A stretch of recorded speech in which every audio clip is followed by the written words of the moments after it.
coming. All right, let's look at who's on the board right now, who's available as the spending spree has continued. Now, in terms of everyday players, there's really only one established star, and that's the last shortstop on the board in Dansby Swanson from Atlanta.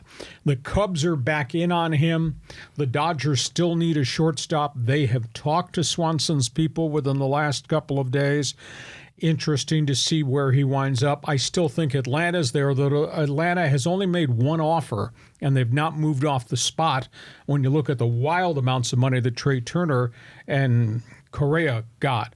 Interesting to see where Swanson goes to. Carlos Rodon, former number 1 draft pick White Sox, arm injuries, resuscitated his career, was a pretty good pitcher for the San Francisco Giants.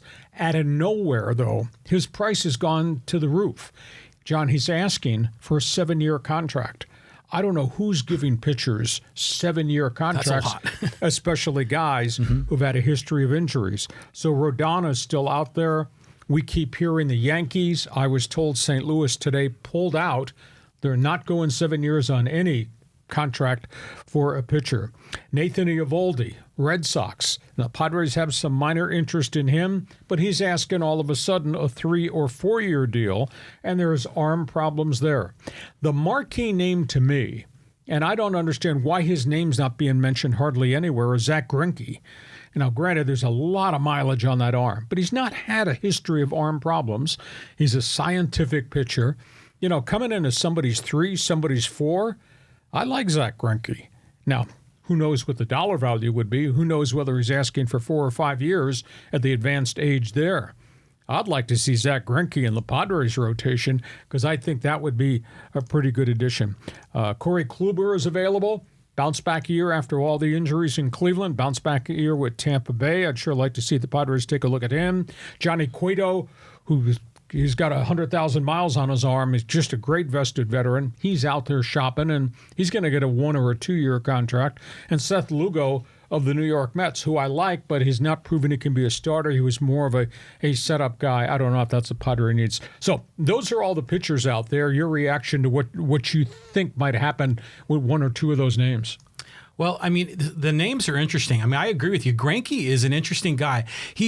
We've always faced him whenever he was on the Dodgers or the Astros or the Diamondbacks, and he's kind of a putz, okay? He's a guy that you like to hate when he's on someone else's team, but if he was on your team, he would be good, and he pitched in Kansas City last year and put up some really good numbers. So I like him. I mean, of course, getting Rodon would be awesome, but 7 years is a big ask for a pitcher when anything can go sideways with their arms.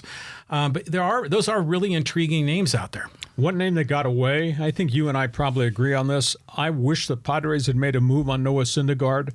Now, he had 2 big arm problems when he was pitching for the New York Mets, but he came back last year, and his season was kind of chopped in half, part with the Angels, then on to Philadelphia, but he went 10-10. I would have liked to seen the Padres make a run at him. He's gone to Dodger Stadium, 1 year, $13 million deal. Okay, the everyday players. There's an awful lot of bats that are still out there. A bunch of them have got age. Some of them are coming off injuries. A select group are coming off really lousy seasons. You know, when Nelson Cruz went to Washington last year after having done great things in Minnesota, didn't really hit very well. David Peralta has some power. You know, he was a bat in the Arizona Diamondbacks lineup. J.D. Martinez had a substandard season for him last year at Fenway Park, but the years prior played very, very well. Yuli Gurriel is 38 years of age, but he's a first baseman. He can hit. He's obviously gone from Houston. Brian Anderson was in Miami infielder. A lot of injury problems last year, but kind of a solid player. Will Myers is still out there. A.J. Pollock's price tag probably has to come down, but he's a very serviceable guy. And the weird guy is Miguel Sano of the Minnesota Twins. This guy was a potential all-star a couple of years ago. Hit for some average, does have some pop. Last year hurt, really lousy statistical season. Even the power went away. So I don't know what you make of him. So that's like a second tier of everyday players or potential designated hitters. Anybody catch your attention there and say, yeah, that guy might be pretty good?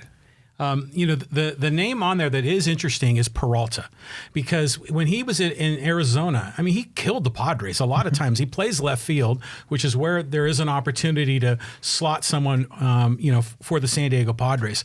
You see Will Myers. We still love the guy here in San Diego, but we really need to kind of turn the page on him. But I'm surprised, like other players, like Jurickson Profar, who had a serviceable year last year. Is he getting much action? I don't know, but interesting names. Some of the guys there are definitely over the hill.